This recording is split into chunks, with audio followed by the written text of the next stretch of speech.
नमस्कार दोस्तों, स्वागत है आपका मेरे YouTube चैनल सरल वास्तुकार में। आज हम बात करेंगे मेन डोर के बारे में, यानी कि जो आपके घर का मुख्य द्वार होता है वहाँ पे क्या क्या चीज़ें हमें अवॉइड करनी चाहिए और क्या क्या चीज़ें हैं वो हमें ध्यान रखना चाहिए कि वो वहाँ पे ना हो और कुछ चीज़ें होनी चाहिए।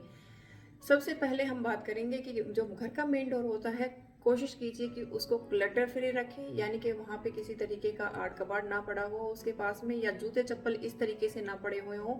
कि वो घर में घुसते हुए ही एक नेगेटिव एनर्जी पैदा शो करते हों। दूसरा, अगर आपके घर का जो मेन डोर है, कोशिश कीजिए कि उसकी जो नीचे वाला जो पोर्शन होता है, जिसको कि हम पहले चौखट बोलते थे, चौखट के जो नीचे वाला पोर्शन होता है यानी कि मेन डोर का नीचे वाला हिस्सा, उसके नीचे से जो आपके घर की बेल है उसका वायर ना जाता हो, क्योंकि उससे क्या है कि उससे एक करंट पैदा होता है जो कि ठीक नहीं है आपके मेन डोर के लिए।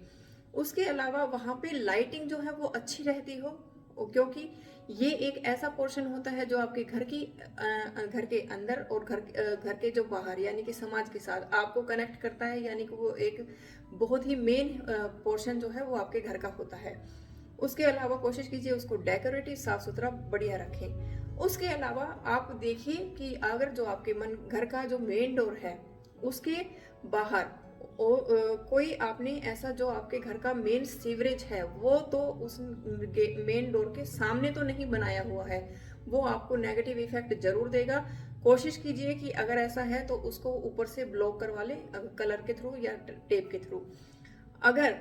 वो वहां पे बना हुआ है, अगर नहीं बना हुआ तो कोशिश कीजिए, अवॉइड कीजिए कि मेन डोर के सामने वो ना बना हो।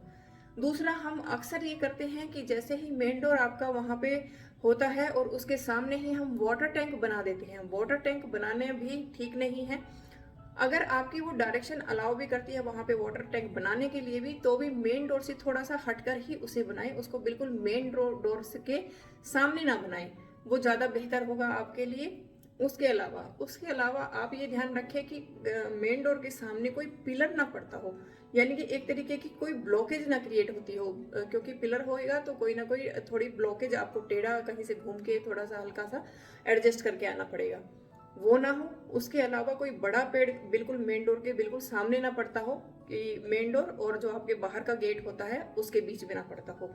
तो कोशिश कीजिए ये सारी चीजें अवॉइड करें, ये सारी चीजें आपके मेन डोर के सामने ना पड़ती हो, क्योंकि उससे क्या है कि एनर्जी फ्लो जो है वो कहीं ना कहीं ब्लॉक होता है, और उससे क्या है कि द्वार भेद यानी कि मेन डोर ब्लॉकेज एक तरीके से होता है, तो वो आपको कहीं ना कहीं बाद में बैड रिजल्ट्स देगा। कोशिश कीजिए ये चीजें अवॉइड करें, आपके लिए बेहतर रिजल्ट्स होंगे।